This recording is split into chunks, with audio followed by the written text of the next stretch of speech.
समर्पितोऽहं महामंगले पुण्यभूमे त्वदर्थे पदत्वेशकार्यो नमस्ते नमस्ते। प्रभो शक्तिमन हिंदुराष्ट्रां न भूता इमे सादरं त्वां नमामो वयं। त्वदीयाय कार्याय बुद्ध्या कटीयं सुखामाशिषं देहि तत्पूर्तये।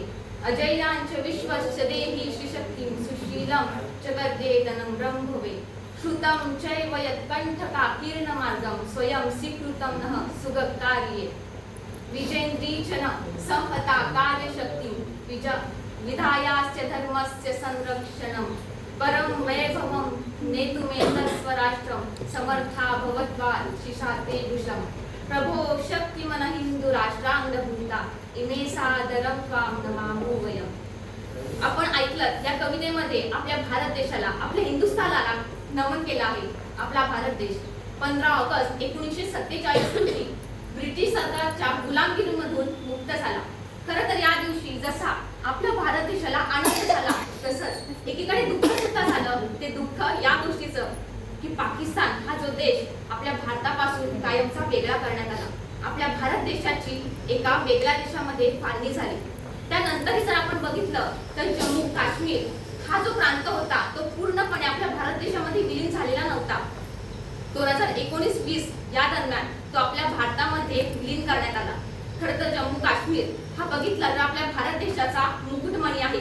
आपण आपल्या भारत देशाचा नकाशा जर बघितला तर काश्मीर पासून कन्याकुमारी पर्यंत आपला भारत देश हा विविध धर्म, प्रांत, प्रदेश, भाषा, वंश आणि अनेक गोष्टींनी नटलेला आहे। अनेक नद्या आपल्या भारतातून अगदी झुळूझुळू वाहत आहेत। पूर्वेकडे बंगालचा उपसागर तर पश्चिमेकडे अरबी समुद्र आणि दक्षिणेकडे असलेला हिंदी महासागर हा निरंतर आपल्या भारत देशाचे चरण धुत आहे।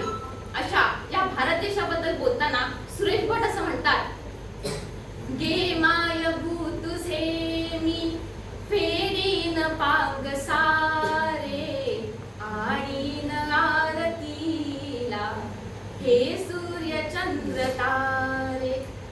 ते असं आपल्या कवितेतून म्हणतात की हे बायू, तू या धरतीतून मला जन्म दिला आहेस। तुझे माझ्यावरती अनेक उपकार आहेत। तुझे पांग मी फेडण्याचा नक्कीच प्रयत्न करेन, जे आपण कधी फेडू शकत नाहीच।